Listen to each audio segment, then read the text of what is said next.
Without objection. Thank you, Mr. Speaker. It is with great honor that I rise today on the first weekday of Black History Month to anchor the Congressional Black Caucus's commemoration of Black History Month. 2026 marks a century of public commemorations of Black history, which began in 1926, founded by historian Carter G. Woodson and the Association for the Study of African American Life and History. It was originally conceived as a week-long celebration called Negro History Week, expanded to the full month of February by President Ford in 1976. Why February? To coincide with the birthdays of Abraham Lincoln and Frederick Douglass. In his book, The Miseducation of the Negro, Woodson wrote, "Those who have no record of what their forebears have accomplished lose the inspiration which comes from teaching of biography in history." Said another way, if you don't know where you come from, and you don't know where you've been, you don't fully understand who and where you are, and you don't know where you're going. I grew up a student of history. My father would be 101 years old this year. He grew up under the tyranny of Jim Crow in Tennessee and in Alabama. My mother grew up under the tyranny of Jim Crow in Mississippi. I grew up listening to the stories of what their life was like when they saw the best of government through the New Deal in the midst of the Depression, and they saw the worst of government in Jim Crow. They told stories, particularly on my father's side, of his father and his grandfather. We didn't know who his great-grandfather was, because whatever plantation he was born on in Montevallo, Alabama, they didn't think him worthy enough to record his name or his birthday. But we were fortunate enough to know who the first James Fenimore McClellan was, also born in Montevallo. But because he died when my grandfather was 10 years old, we know very little about him. What we do know about him, we got from family lore. But my step-great-grandfather wrote a book called Inching Along. And it is through that book that I fully came to understand my family's history, which was Black history, which was American history. How my great-grandfather had to take a literacy test and find 3 white men to vouch for his character to be able to register to vote after Reconstruction ended. How my father and my grandfather had to pay poll taxes, despite the 15th Amendment saying all of them could vote, just to be able to register to vote. How my mother, my grandmothers, my great-grandmothers didn't get to vote until after the passage of the Voting Rights Act of 1965. The horror that I felt watching the murder of George Floyd on the internet in 2020 was the same horror that my parents felt watching the aftermath of the murder of Emmett Till. Because history may not repeat itself, but it rhymes. And through my family's history, through the study of American history, I've recognized a pattern.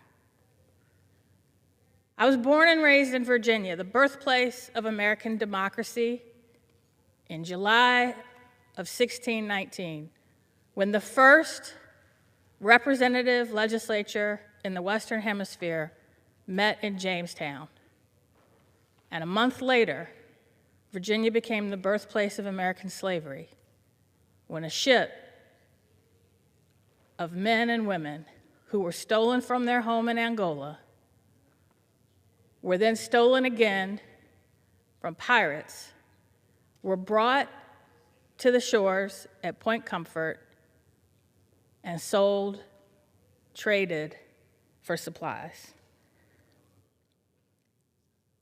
A few short years later, maybe a little over 100, a Virginian penned the words that we will celebrate this July. We hold these truths to be self-evident that all men, and he meant men, were created, endowed by their Creator with the inalienable rights of life, liberty, and the pursuit of happiness. He didn't mean all men. He didn't mean the men who were enslaved at his plantation.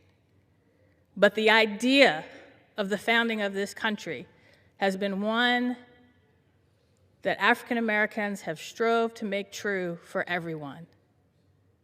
And every time we have made progress in making those ideals a reality, there's been a backlash. And that backlash involves three things: violence, propaganda, and voter suppression. My great-grandparents saw the first backlash.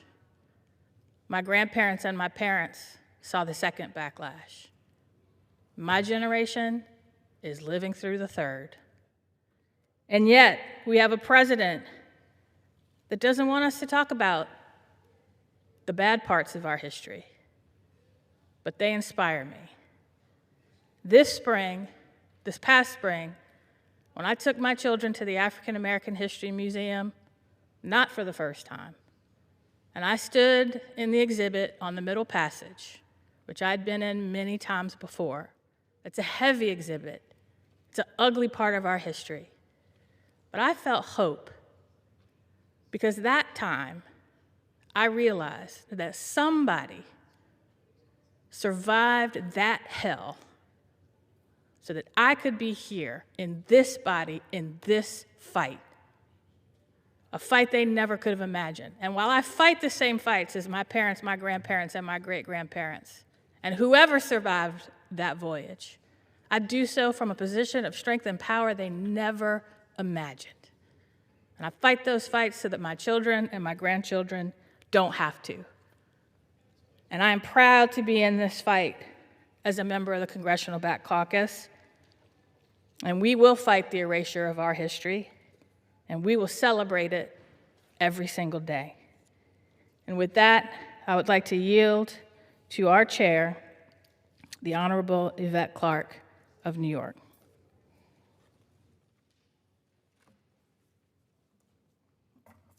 Good evening. I'm Representative Yvette D. Clarke, Chair of the Congressional Black Caucus and proudly representing New York's 9th Congressional District. I'd like to thank my colleague, Congresswoman Jennifer McClellan, for anchoring this Congressional Black Caucus Special Order Hour. Mr. Speaker, I rise today with my colleagues of the Congressional Black Caucus to commemorate the 100th anniversary of Black History Month and to reflect on the innumerable contributions to our country that Black Americans have made throughout our nation's history. During Black History Month, we celebrate the generations of Black Americans whose courage, advocacy, sacrifice, and patriotism have moved our nation and the world forward. From the American Revolutionary War to Reconstruction, the Great Migration, to the success of Black Wall Street, to the Jazz Age and the Harlem Renaissance, to the Civil Rights Movement and beyond, there's no time in history that Black people have not contributed to the vitality and success of our country. As chair of the Congressional Black Caucus, I'm proud that as our caucus has grown from 13 visionary members in 1971 to a historic 62 members in 2026, we have continued fighting to dismantle barriers, create opportunities, and protect the rights of our communities. Throughout our nation's history, the CBC has been called to confront countless threats to our communities. Time and again, we have answered the call and stood in the breach on behalf of our communities and the values that make our nation strong. Today, under the shadow of the Trump administration, we are being called to yet another unprecedented and consequential time in the history of our country that we must address head on. The past year of President Trump's path of destruction has targeted our communities relentlessly. From purging the federal government of Black leaders and Black workers, to removing the presence of Black stories and accomplishments from education and historical landmarks across the country, to launching volatile and violent campaigns against Black immigrants. The message from the administration to Black Americans has never been clearer. And at any moment, the Supreme Court could strike down Section 2 of the Voting Rights Act, putting our most basic and fundamental rights on the chopping block. These threats have put Black America once again in a perilous position, but we're not powerless, and we will fight back. On the shoulders of our founders, we will continue to push back against efforts to impede our progress, erase our history, and cut off access to opportunities in our communities. We understand that the anti-DEI movement means anti-Black. This month and every month, we will continue to make clear that the contributions of Black Americans will not ever be erased, undermined, or undone. We will continue fighting for access to the ballot, fair representation, and our fundamental freedoms, which are under threat each and every day. Our history, Black history, is American history. With that, I yield back to the gentlelady from Virginia. Thank you, Madam Chair. I now yield to the gentleman from Georgia's 4th District, Representative Hank Johnson.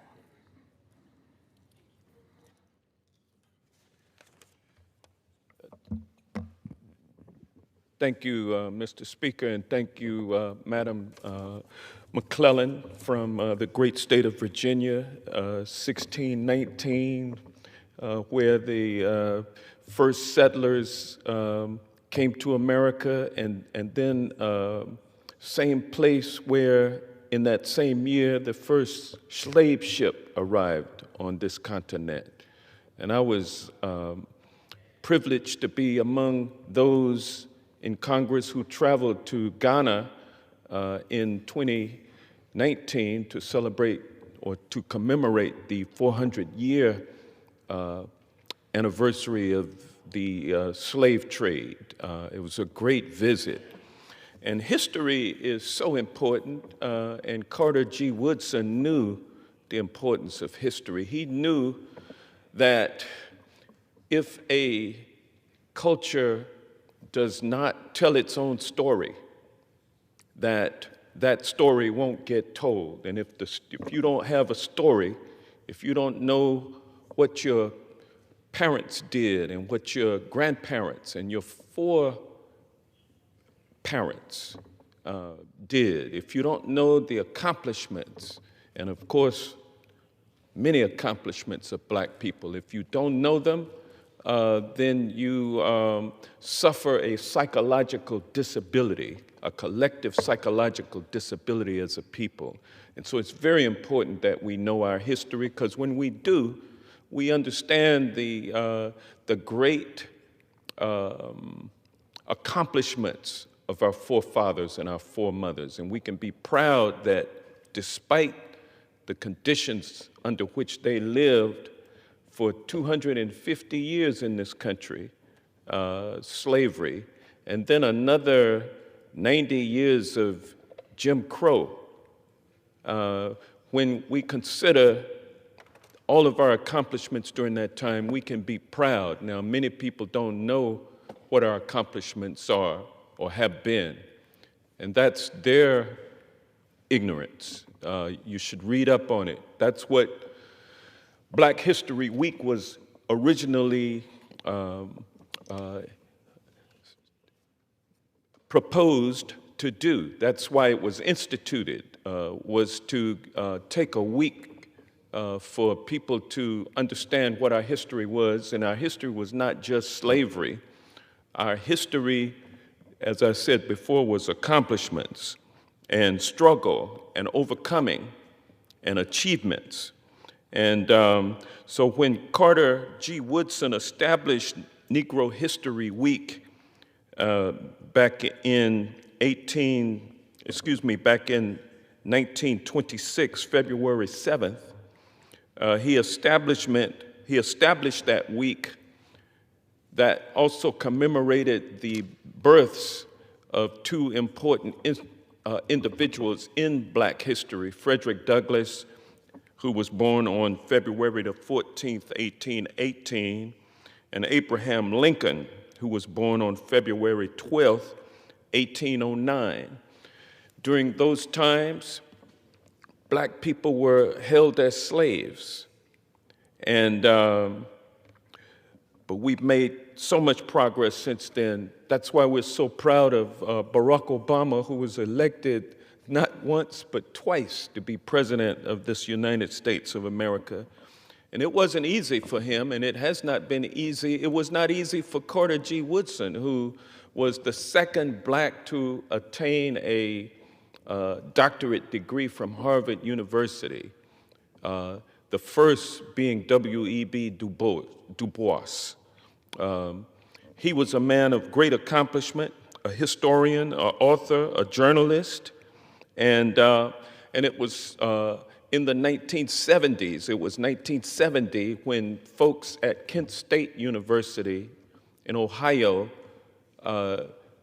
declared that we would, instead of celebrating Negro history for 1 week in February, we would do it for the entire month of February. And it was President Gerald Ford, who during the nation's centennial in 1776 issued a proclamation, White House proclamation, acknowledging the month of February as Black History Month. And so we have been celebrating this month. It's ironic that at Kent State University, there was a lady who was killed by National Guardsmen protesting the Vietnam War. Let's go to today, where instead of having Ku Klux Klansmen riding around the cities and the towns and the countryside wearing hoods, we now have people wearing masks, and they're shooting people in our streets. They are known as ICE, and we got to get rid of them because we've got a guy in office that's trying to turn the clock back on history. If you don't know history, you are bound to repeat it. And we know history, that's why we're not going back. And so, Madam Chair, with those words, I will take my seat. And I thank you for anchoring this hour for the Congressional Black Caucus under the leadership of the great Congresswoman from New York, Yvette Clarke. And I yield back. Thank you, Congressman Johnson. I now yield to the representative from Maryland's 7th District, Congressman Kweisi Mfume.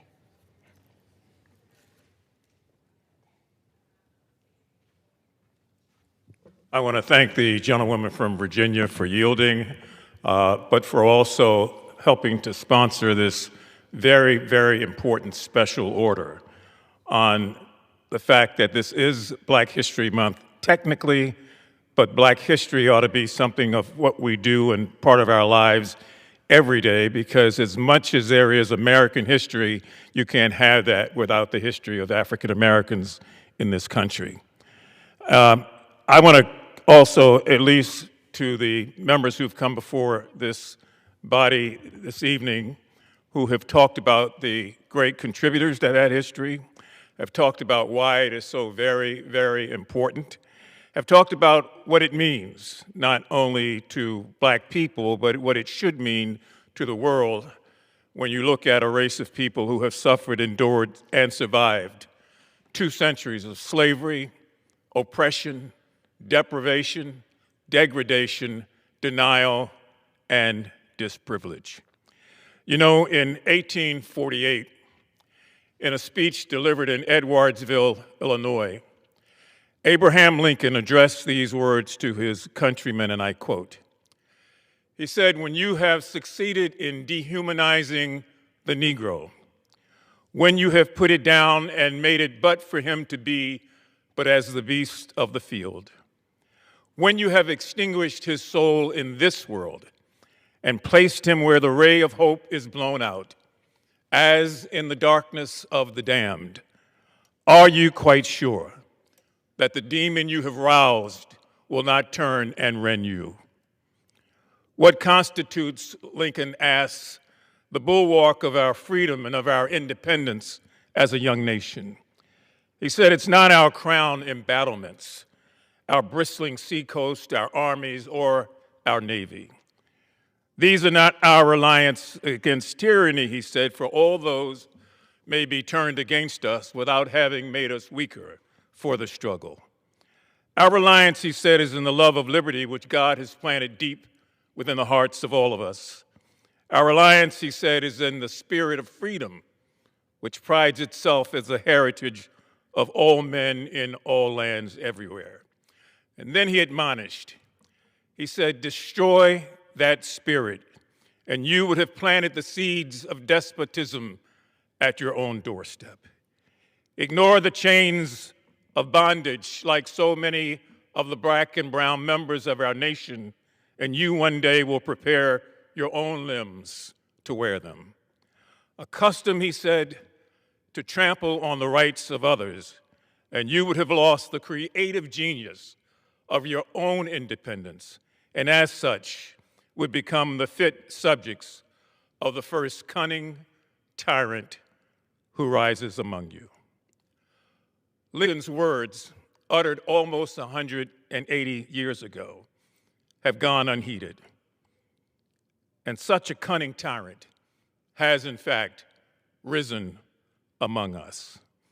The efforts of this administration to turn back the hands of time, to deny equal justice and equal treatment, to pretend that we are living in a world that sees nothing, knows nothing, hears nothing, and does nothing, is to pretend that we are all asleep.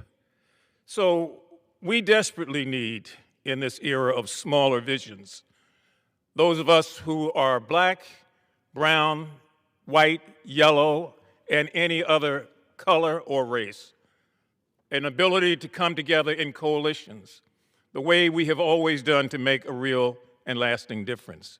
We use this occasion on Black History Month to remind us that we so desperately need those who will stand up for that which is right and to speak out for that which is wrong.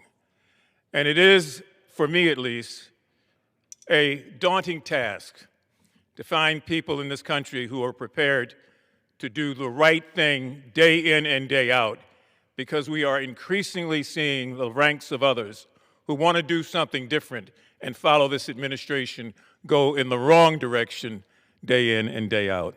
So I hope that we use as many days during this month that we can to commemorate, to celebrate, to highlight, and to hold forth the history and the struggle of African Americans in this country, and I yield back the balance of my time. Thank you.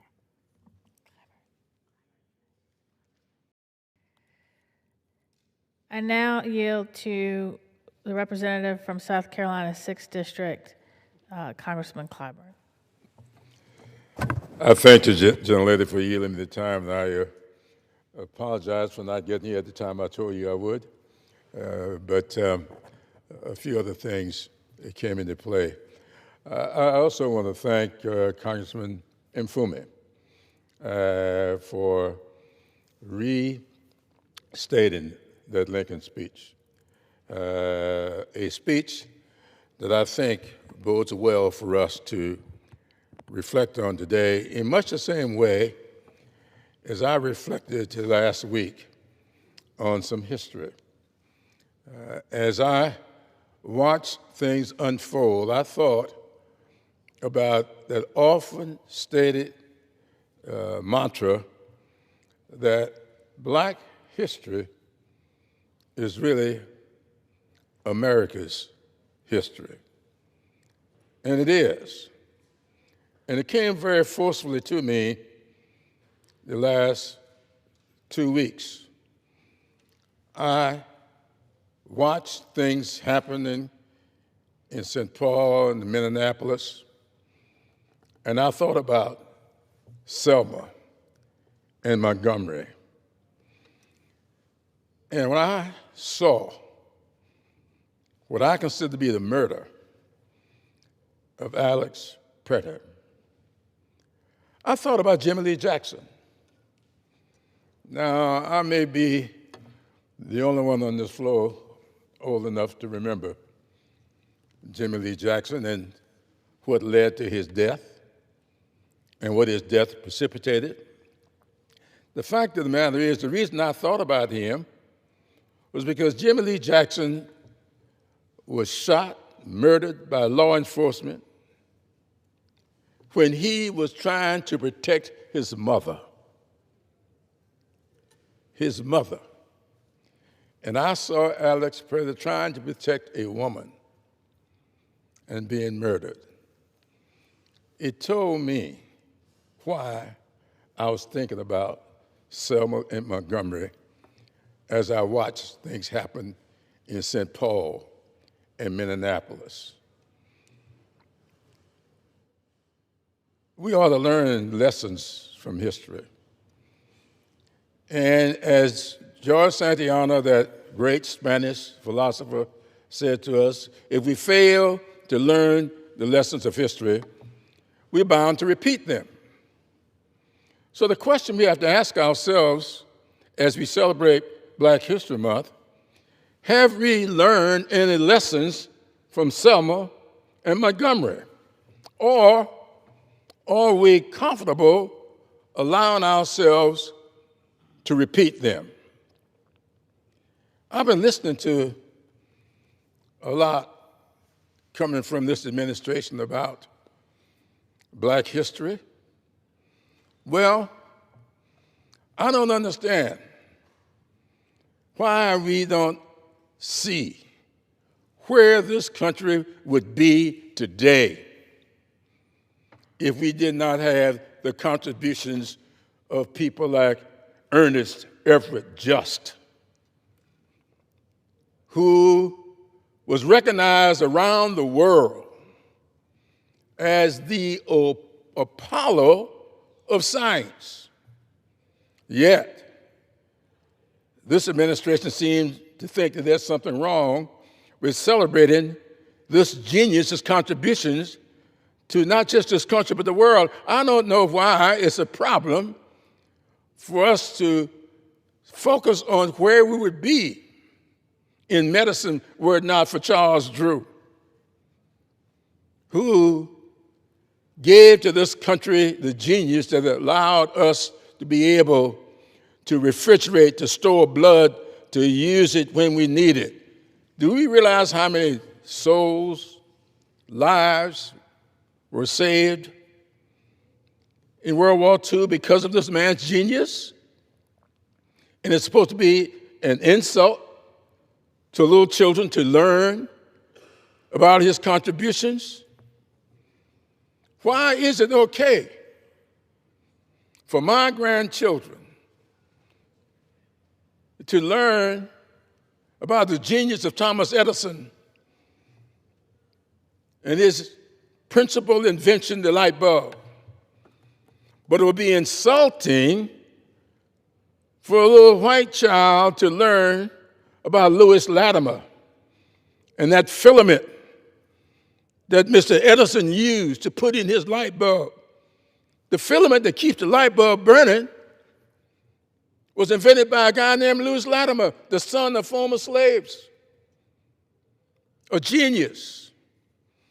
And the reason we're able to do that today is because Thomas Edison had enough maturity to step outside of his comfort zone and sit down with Lewis Latimer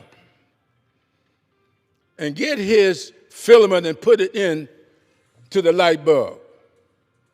Thomas Edison had that much maturity to know that as smart as he was, as big a greater genius as he was, he did not know everything. And he didn't have a problem leaning on the genius of this black guy to allow his invention to work. We live a much better life today in this country because two guys, one black and one white, have lit the world. What's wrong with that? How is that insulting for us to have in our textbooks? Yet this administration seems to believe that. Why is it okay for Jackie Robinson to be an outstanding baseball player? But when we put in the archives of the Army his contributions as a military man, we take it out. This administration ordered that Jackie Robinson stuff be taken out of the archives. What is that about? That seems to me to show the ultimate in immaturity. If you're so threatened by your own existence that you don't want anybody else to be recognized for theirs. That's what Black History Month is all about. And this is one of the anniversaries. Carter G. Woodson had the genius back in 1915, 1916. We finally got around to it, Black History Week. I'm old enough to remember Black History Week. And I'm not being partisan here because I want to say tonight, I want to thank President Gerald Ford, who celebrated the 200th anniversary of this country by calling upon the nation to give due respect, moving Black History Week to an entire month. That was Gerald Ford that did that. So there's nothing partisan about this. I thank Gerald Ford for having the maturity to do that. And so I want us to think about this month, because we're getting ready to celebrate the 250th anniversary of this country's existence. Are we going to have a 250th birthday of this great country while not giving due honor and respect to people who helped to make this country great? This country is greater because of Charles Drew. Where would be, when I saw that tear gas there in Minneapolis, I thought about Garrett A. Morgan. It was Garrett A. Morgan who invented the gas mask, as well as the traffic light that all of us just, where would this country be today but for the order that this man's invention gave to us? And I can go through a whole lot of this, but I know my colleagues are waiting to speak, and I apologize for going so long, but I hope that we will meet like this for the rest of this month so I can continue to give due honor and respect to a great American, Gerald Ford, for giving us a month to celebrate the contributions of people of color. Now, yield back. Thank you, Mr. Clyburn. I now yield to the Congresswoman from Alabama's 7th District, Representative Terry Sewell. Mr. Speaker, I rise with my Congressional Black Caucus colleagues in celebration of Black History Month 2026, a time to recognize the extraordinary contributions that African Americans have made to the history and culture of America. Black History Month is an opportunity to acknowledge the inventors, artists, change makers, and everyday citizens who built this nation and who continue to shape our shared destiny. As the representative of Alabama's Civil Rights District, I stand on the shoulders of visionary leaders who risked everything for a vision and a dream bigger than themselves. Leaders like Rosa Parks, our former colleague, the Honorable John Lewis, Dr. King, Amelia Boynton Robinson, and so many others. As a daughter of Selma, I know that their sacrifices brought us the Civil Rights Act of 1964 and the Voting Rights Act of 1965, daring this nation to live up to its highest ideals of equality and justice for all. Sadly, we live in a time when Black history and Black Americans are under attack. Old battles have indeed become new again. Throughout the past year, our communities have been at the center of the chaos and destruction that this president and his administration has visited upon the American people. President Trump has tried to whitewash our history. He has cut our health care while giving tax breaks to billionaires. He has canceled Black History Month celebrations at the White House and has targeted Black immigrants with racist smears. And he has waged an all-out assault on the right to vote. Just this week, the Trump administration arrested 2 Black journalists who were simply doing their jobs. And right now, President Trump's cronies are fighting in the Supreme Court to undo what remains of the Voting Rights Act of 1965. Their actions threaten to take us back to a time before the Civil Rights Movement, a time when Black Americans were second-class citizens and discrimination was the law of the land. In my home state of Alabama, Trump's attacks on Black Americans are on full display. Last year, his executive order led to the removal of the brave Tuskegee Airmen from the Air Force training manual. Just 2 months later, his administration tried to sell off the site of the Freedom Rides Museum in Montgomery, Alabama. And while both of these decisions were eventually reversed, it was only because our community, the African American community, spoke up and refused to be silent. Mr. Speaker, these tactics are not new. They are borrowed from the same tired playbook that has been used for centuries to silence our voices and dilute our power. In these troubling times, we should take a lesson from the foot soldiers of the Civil Rights Movement. Shortly before his passing, Congressman John Lewis gave us a marching order. He was frail, riddled with cancer, but he went back on that bridge one last time, and he told us to never give up, to never give in, to keep the faith and to keep our eyes on the prize. So my friends, my fellow Congressional Black Caucus colleagues, we can be tired, we can be frustrated, we can be downright mad, but what we cannot do is give up. We need to use our voices and call out injustice wherever it hides. We need to demand better from our elected officials. We must vote like we've never voted before.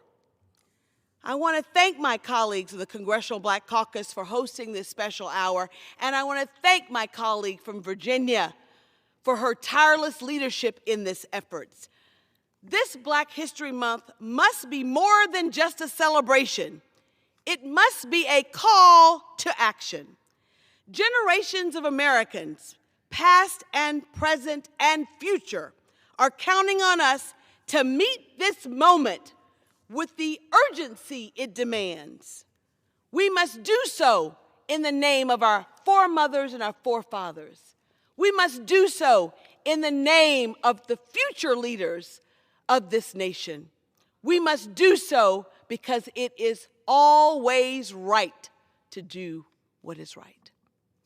Thank you, and I yield back. I now yield to the Congresswoman from Illinois' 2nd District, Representative Robin Kelly. Mr. Speaker, and our two hosts, Congresswoman Jennifer McClellan and Congressman, who am I thinking? Anyway, I rise today to join the Congressional Black Caucus in celebrating Black History Month and honoring the Divine Nine, the historically Black fraternities and sororities that have fostered generations of bold leaders. For more than 100 years, the brothers and sisters of the Divine Nine have played a vital role in driving forward American history. The Divine Nine has produced hundreds and hundreds of Black leaders who have shaped our country, including Dr. Martin Luther King, Jesse Owens, Vice President Kamala Harris, Langston Hughes, Shirley Chisholm, John Lewis, and Barbara Lee, and many, many, many of my colleagues in the CBC, and including leader Hakeem Jeffries. I'd like to take a moment to recognize the Divine Nine organizations: Alpha Phi Alpha Fraternity, Alpha Kappa Alpha Sorority, Kappa Alpha Psi Fraternity, Omega Psi Phi Fraternity, Delta Sigma Theta, Phi Beta Sigma Fraternity, Zeta Phi Beta Sorority, Iota Phi Theta Fraternity, and my very own Sigma Gamma Rho Sorority. Alpha Phi Alpha, Kappa Alpha Psi, and Sigma Gamma Rho were founded at majority white colleges to create community for Black women and men. All of our organizations give us the tools to advocate for ourselves and our communities. The Divine Nine as a whole has helped and is helping to make our nation a better place for all Americans. At every turning point in our country's history, the Divine Nine was there. We fought for women's suffrage, Jim Crow, voting rights, civil rights. We continue to be at the forefront of medical advancements and digital innovation. Our music, art, literature, sports are woven throughout this country's culture. And we are still here fighting against this Trump administration's attack against us. This president is trying to erase our history, rescind our rights, reverse the clock to a time when Black people were not seen as equals. He is blatantly racist, and his administration is against DEI. You cannot erase our history because Black history is American history. Black leaders are American leaders, and Black rights are human rights.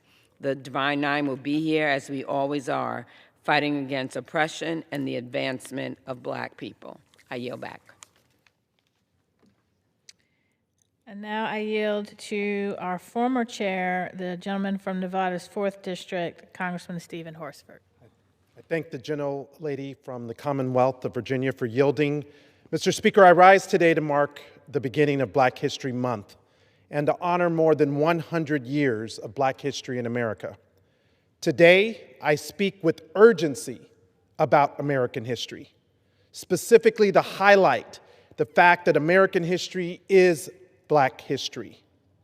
From the march from Selma to Montgomery, where Americans demanded the right to vote, to the student sit-ins at lunch counters where young people risked their safety to challenge segregation, to the courtrooms and classrooms where Black Americans pushed this nation closer to its promise of equality. Every major expansion of democracy in this country has been shaped by Black courage, Black leadership, and Black sacrifice. And yet, Mr. Speaker, we must ask ourselves a simple but urgent question. Why are there forces trying to erase this past? Erasing history does not solve the problems that we face today. It does not create equality. It does not put us on a level playing field. And it does not move this country forward.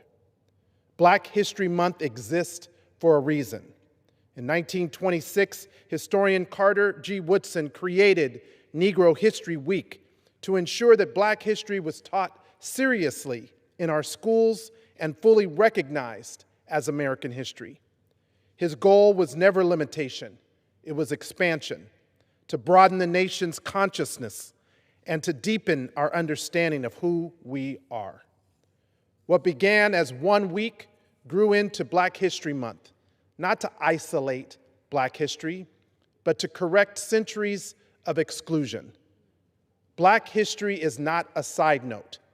It is a foundation. It belongs in our schools, in our books, in our public institutions, including the National Museum of African American History and Culture right here in DC.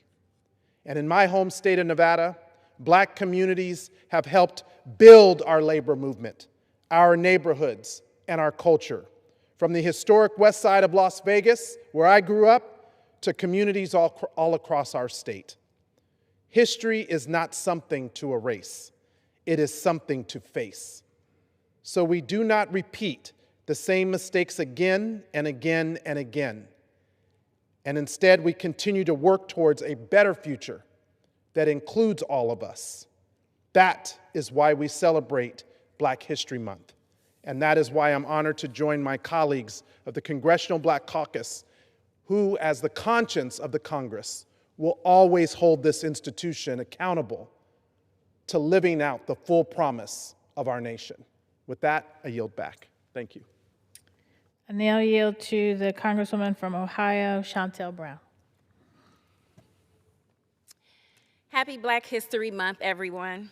Thank you, Rep. McClellan, for the recognition, and thank you to the Congressional Black Caucus for organizing this special order hour to recognize Black History Month. Black History Month will always matter, but it's especially important during a time when our ancestors' contributions to this country are being erased and denied. But Black History Month has never just been about the past. It's about the present and the future. So I must ask, what has Trump done for Black Americans besides put a target on our backs?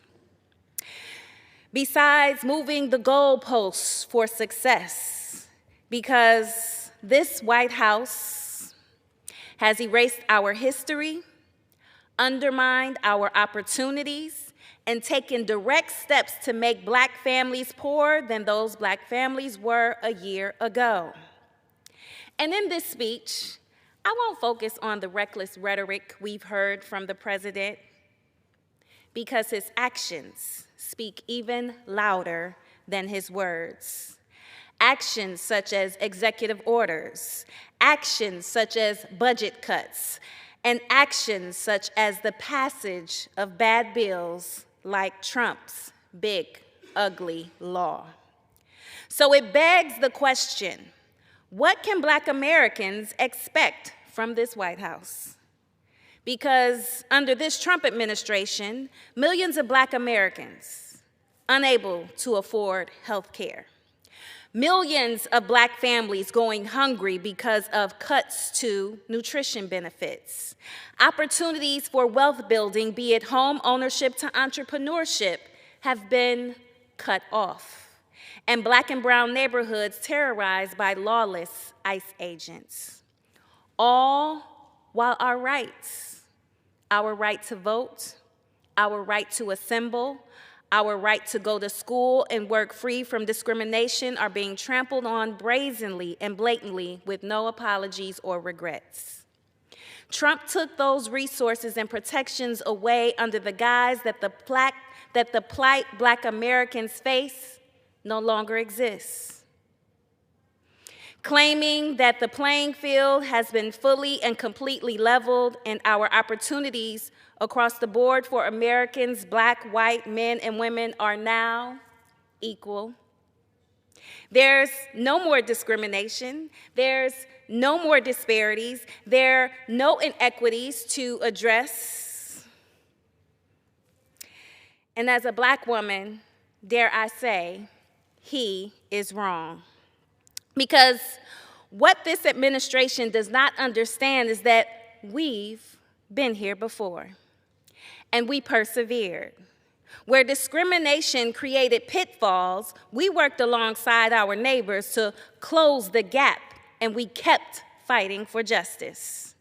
And we didn't just hold the line, we pushed back and created civil rights protections that made sure the law favored the people, not the powerful. Mr. Speaker, that is Black history. So despite the cuts, the chaos, the cruelty, and the corruption of this administration, like every past challenge, this too we shall overcome. Because Americans everywhere are aware of the harm this administration is causing.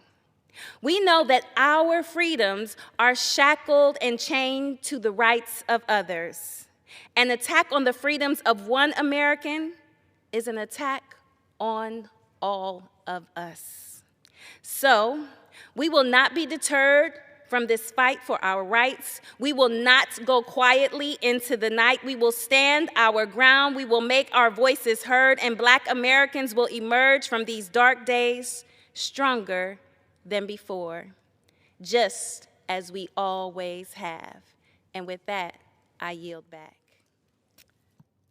I now yield to Congressman Jonathan Jackson of Illinois.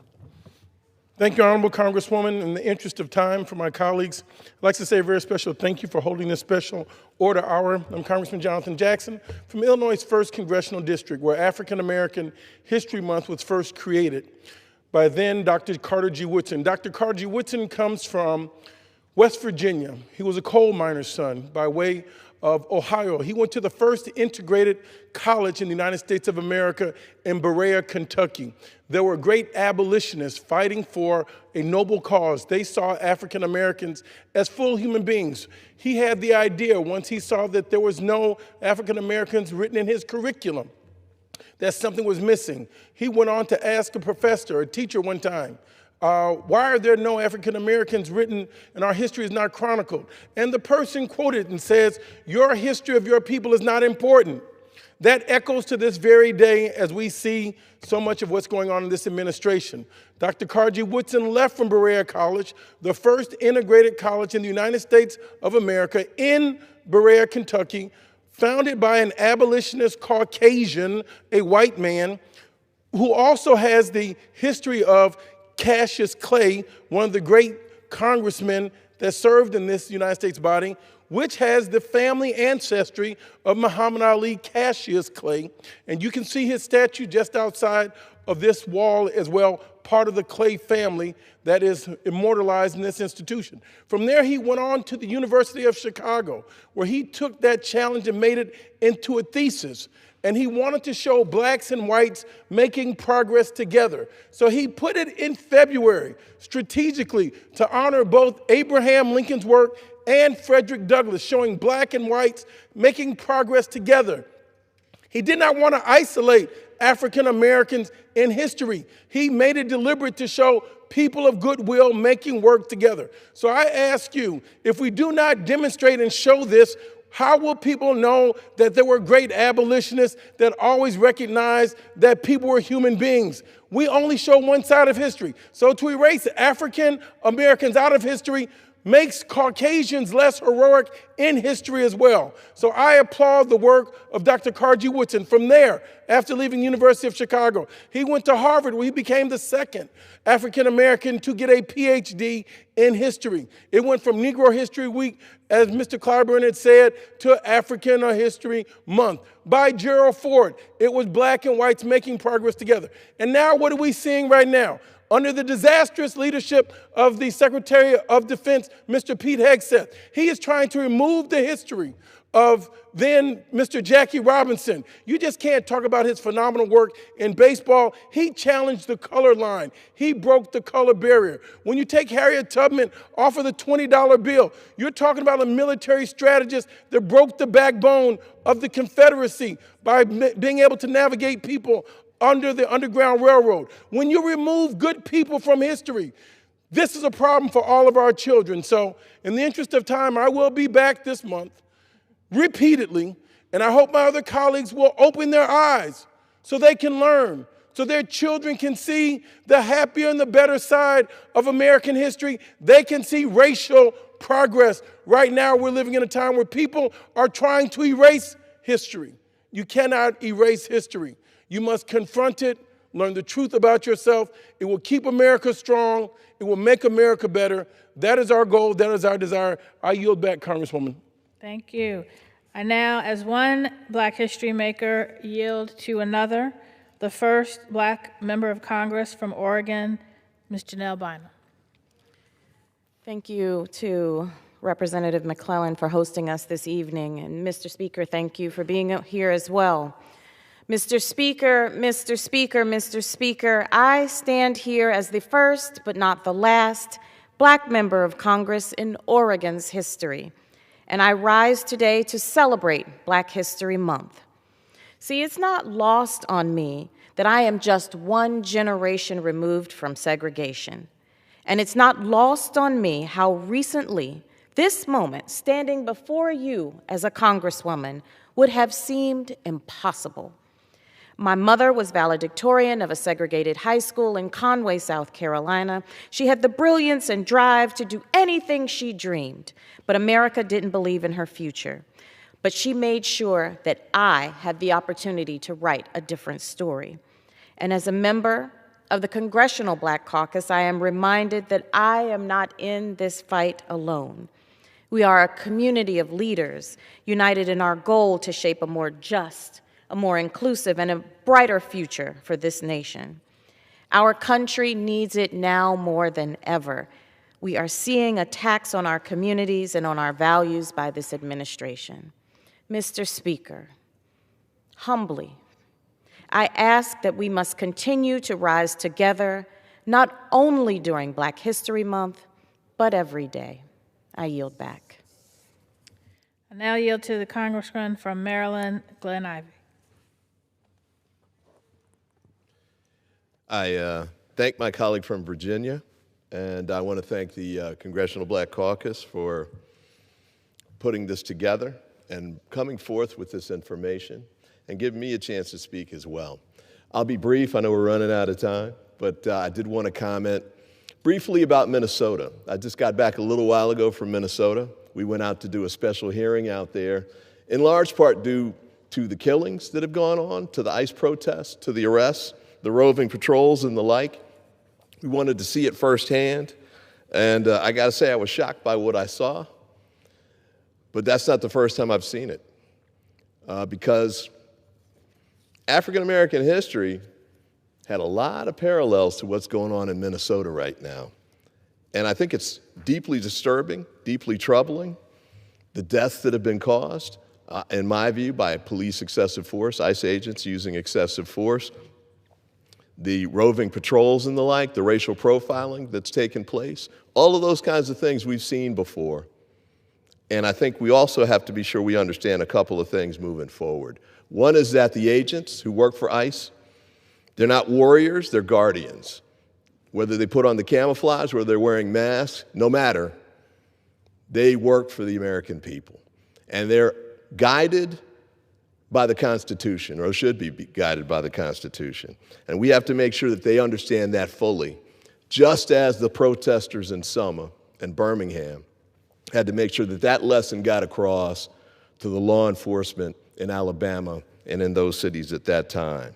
I think it's critical for us, as Congressman Jackson pointed out, to make sure we recall that the advances that have been made during the African American movements and efforts have been not just African Americans, they've been Americans across the spectrum working together, fighting for justice, striving together to make a difference. So I want to make sure we continue to do that. I'll come back and we can discuss this more at length in the future. But it's critical for us to find a way to move together forward, because we can't do it alone. And with that, I yield back. I want to close with words of Maya Angelou. You may write me down in history with your bitter, twisted lies. You may trod me in the very dirt, but still like dust, I rise.